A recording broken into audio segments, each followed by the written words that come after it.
Welcome to WTEW Bible Studies.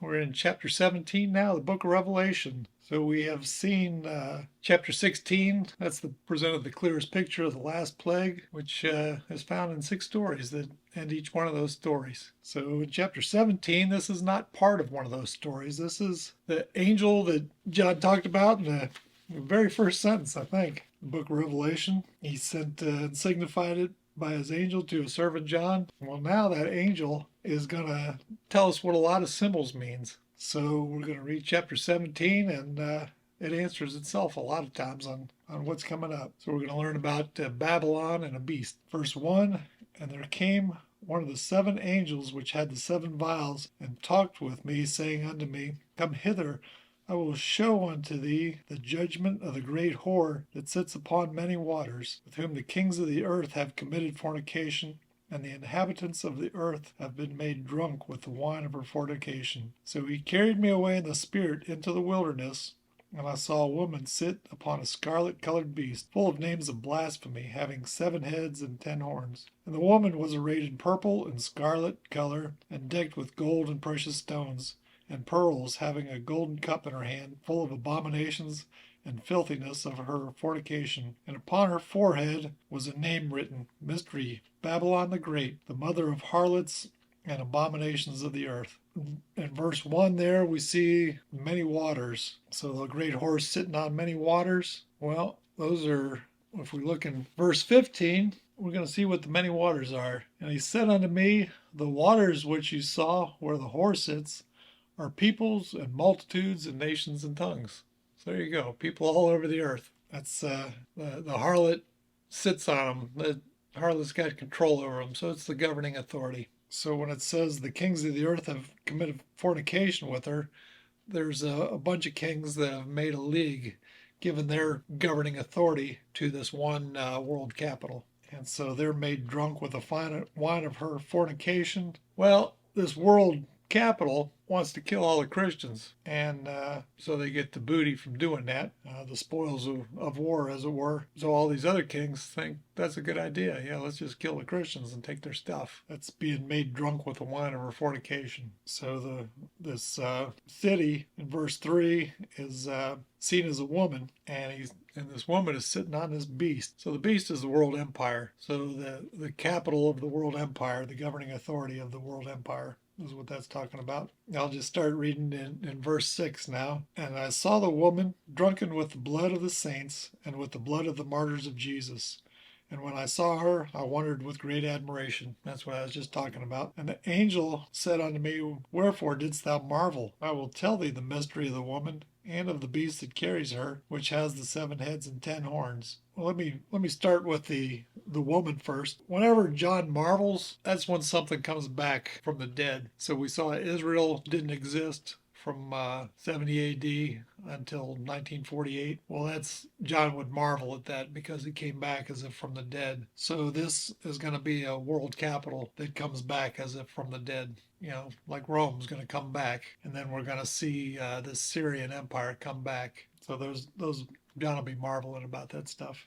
Verse 8, the beast that thou sawest was and is not, and shall ascend out of the bottomless pit and go into perdition. And they that dwell on the earth shall wonder, whose names were not written in the book of life from the foundation of the world, when they behold the beast that was and is not and yet is. That's going to be this Syrian kingdom, the solution, part of the king of the north from the Greek Empire. And you can read all about that in the book of Daniel, especially chapter 11. It talks about the king of the north and the king of the south just constantly battling back and forth. Verse 9, and here is a mind that has wisdom. The 7 heads are 7 mountains on which the woman sits. This beast with 7 heads. One interpretation is that there's 7 mountains. So this city maybe, or this empire, maybe sitting on 7 mountains, or the seven different empires are just described as mountains. We saw that Jesus in Daniel 2 became a mountain that filled the whole earth. A mountain is symbolic for a government. And so again, the woman sitting on this government, the woman has charge, is in control. Verse 10, and there are 7 kings. 5 are fallen, and 1 is, and the other is not yet come. And when he comes, he must continue a short space. So John's talking in the present tense there. So 7 kings. So kings and kingdoms are inseparable. So if we go to our chart, we see Babylon is number 1. So this is in the book of Daniel. He sees a statue and it's got 4 different parts, and those represent 4 different kingdoms. And then the last part, the feet, are the legs and the feet. The feet actually represent another empire, and that's going to be a future Roman Empire. And then there's also going to be a new king of the north before Jesus is finally king over the earth. So getting back to the 7, we have Babylon, the Medes and the Persians, the Greece, that's 3. And we've got the king of the south. So that's Egypt, or Ptolemy was the general that initially led that. And we've got number 5 is the king of the north. That was Seleucia, the area of Syria today. Then the one that was Rome. So that existed in the 1st century. Then there's going to be another one. That's a new Rome. We're also going to find that there's an 8th that was one of the 7.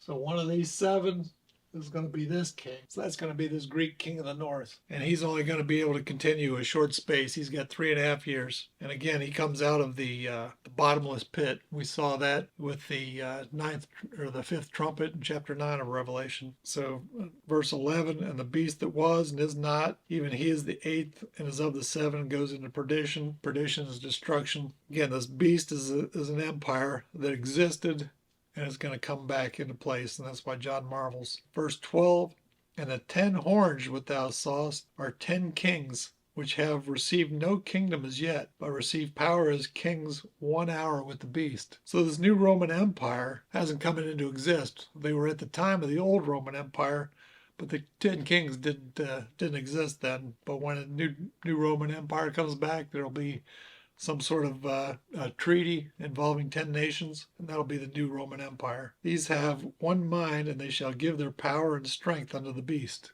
So they all come together as one. It's kind of like the European Union. So they had all those many nations, and they made a treaty, and they came together. So they got excited when there were 10 nations, and now there's like 30 nations. So that's not it at all. There's going to be a separate thing that's going to arise. So if you thought the European Union was going to be that beast, well, a lot of people did, but it's not. So look for another. Verse 14, these shall make war with the Lamb, and the Lamb shall overcome them, for he is Lord of lords and King of kings, and they that are with him are called and chosen and faithful. From the last session, we saw that the Antichrist went down into Egypt, and he came back because there was another army advancing against him from the north. Antichrist convinced everybody that no, we gotta team up to fight against God. So Jesus is the Lamb, and he's going to come back with the spirits of those that are in heaven, and our bodies are going to raise. And so these armies that are gathered to fight against Jesus, they're going to see us too. So we're going to be up there in the air with Jesus, and we'll be coming back down to the ground. And we're going to win this war. That's what we got. We've seen a lot of bad stuff happen, but when Jesus is fighting for you, you win. Verse 15, and he said to me, the waters which you saw, where the horse sits, are peoples and multitudes and nations and tongues. Again, we already went through that. So we saw in the 2nd seal, where there was that, it looked like a meteor maybe, but it was a mountain that was cast into the sea.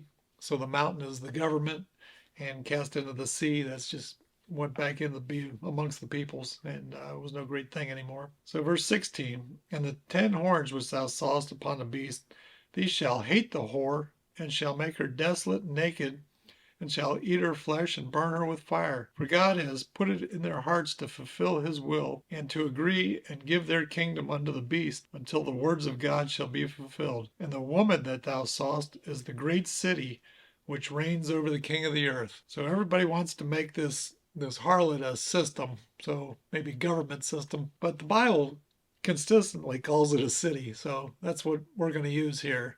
So this governing system is actually a city. So if you think of the capital of the United States, Washington, D.C. would be the capital, and that's what they're talking about here for this harlot, only this harlot is going to govern the world. So when this new Roman Empire arises, I would assume that its capital is going to be Rome, and when the final Antichrist comes up, he's going to convince these national rulers that we need to get rid of that capital. So they're actually going to go to war against it and blow it up, and that's when this Antichrist will take his authority, and he'll reign for the last 3.5 years of Daniel's 70th week.